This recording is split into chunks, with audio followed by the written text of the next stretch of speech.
Witness the magic of solving a Rubik's Cube in mere seconds. Picture it. A jumbled cube of vibrant colors, twisting and turning, seemingly random. Yet, in the blink of an eye, a pattern emerges. Each color finds its place, each piece slots into position. Suddenly, what was once chaos is now a perfectly aligned Rubik's Cube. It's mesmerizing, isn't it? A puzzle solved in moments, a spectacle of quick thinking and faster fingers. Now, are you ready to learn how to do this yourself?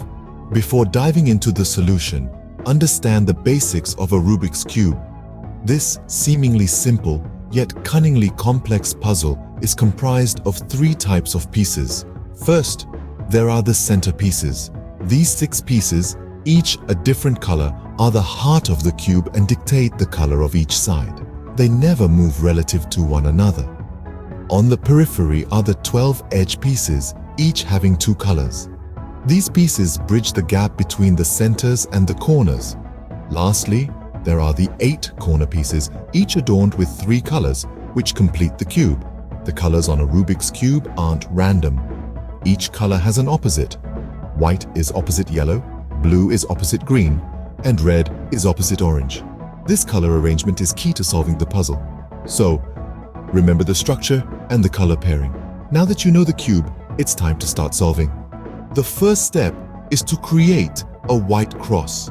This is the foundation that sets the tone for the rest of the puzzle. Getting it right is crucial. The process may seem a little tricky at first, but with practice, it becomes second nature. The aim is not just getting the white pieces in place, but also ensuring that the colored sides of these edge pieces match the center colors of the adjacent sides. This alignment is the key that unlocks the rest of our solve.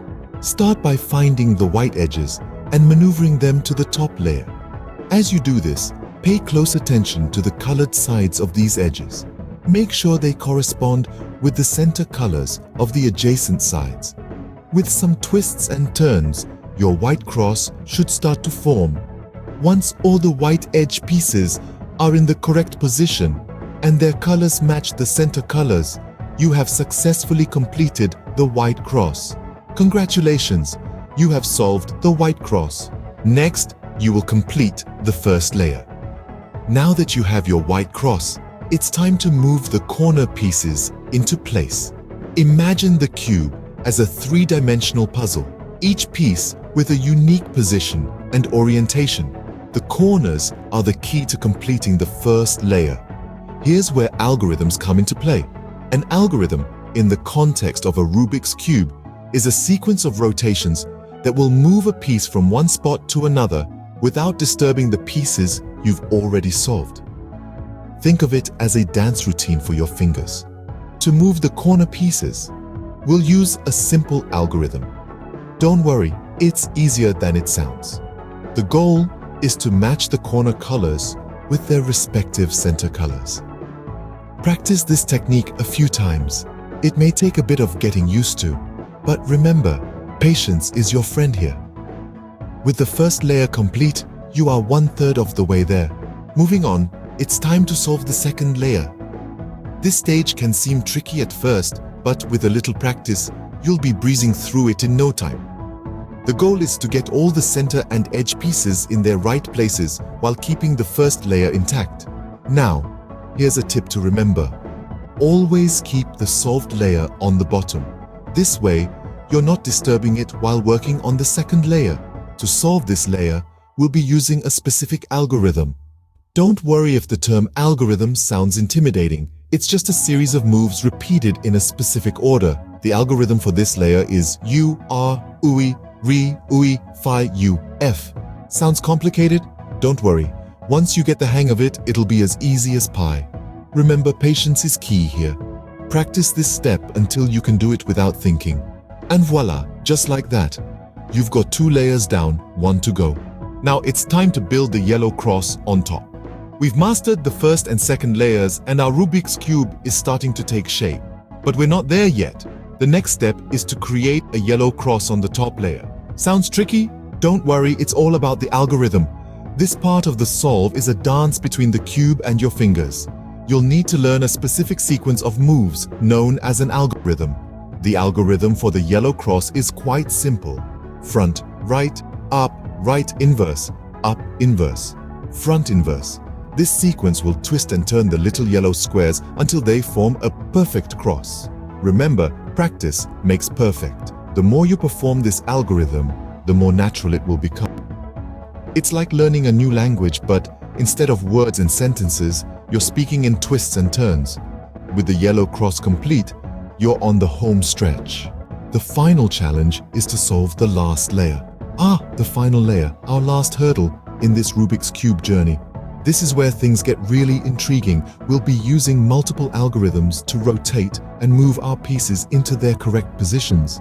To start, we'll focus on getting the corners right. Yes, the corners.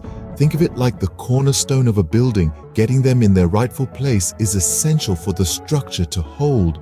We'll use a specific algorithm to rotate these corner pieces until they're all in the right spots. But don't worry, you don't need to be a mathematician to understand these algorithms. They're just a series of moves that you'll need to memorize and apply. Take it slow, practice, and before you know it, you'll be able to execute them with your eyes closed. Once the corners are set, we move on to the edges. This is the final step in our Rubik's Cube solution. Again, we'll use an algorithm to shift these pieces around. This might take a few attempts, but with persistence, you'll get there. Remember, the key to solving a Rubik's Cube is patience and practice. This isn't a race, it's a journey of discovery, a testament to your problem-solving abilities. And as you rotate that final piece into place, take a moment to appreciate your accomplishment. And there you have it, a solved Rubik's Cube. Solving a Rubik's Cube is no longer a mystery.